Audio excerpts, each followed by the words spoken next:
Je voudrais dire que pour moi, c'est un soulagement. Un soulagement parce que je fais partie de ceux qui, il y a longtemps, attendaient que le chef de l'État se présente à nouveau à sa propre succession, eu égard au chantier, eu égard à son ambition pour ce pays, laquelle ambition ne pouvait pas être réalisée, vous en doutez, en un seul mandat. Nous attendions donc qu'il assume pleinement ses responsabilités pour ce pays, comme il s'était engagé en 2009 à poursuivre donc l'œuvre entamée. Et donc cette annonce, elle me réjouit, elle me satisfait, et je pense que avec d'autres, nous sommes résolus et déterminés à accompagner son Excellence M. le Président de la République, chef de l'État, dans ce challenge qui va débuter dans les prochains jours. Vous savez, le message de la déclaration était un message de très haute portée, je dirais. Le chef de l'État s'engage dans sa déclaration de candidature à un changement important, à des changements importants, j'allais dire, pour l'avenir de notre pays.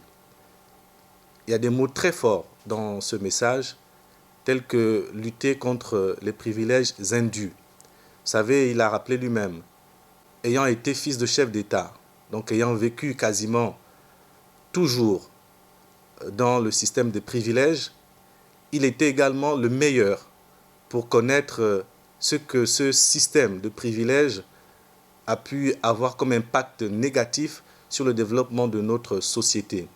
Il aurait pu se complaire en se disant « j'ai vécu dans ce système, je vais le perpétuer ». S'il avait été égoïste, ce qu'il n'est pas, Dieu merci.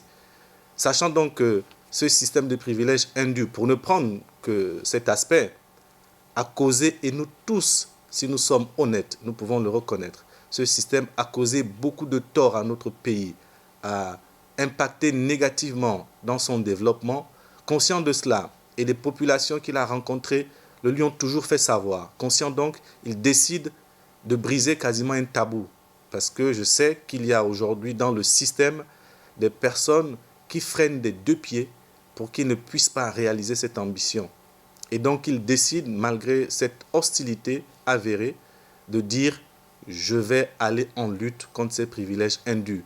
Je vais instaurer une société de méritocratie, je veux instaurer une société qui donne un avenir pour la jeunesse, pour la femme, un avenir aussi pour les personnes en fin d'activité, pour que la fin d'activité ne soit plus considérée comme la fin de vie. Vous voyez que cette ambition s'est également exprimée quelques jours avant par le lancement de son programme de l'égalité des chances. Tout cela concourt, bien entendu, à cette réduction des privilèges indus, et le chef de l'État prend également l'engagement d'accélérer la cadence des réformes engagées pour le développement de notre pays. Vous voyez, ce n'est donc pas une simple candidature, c'est déjà presque un projet, et un projet ambitieux, noble pour notre pays.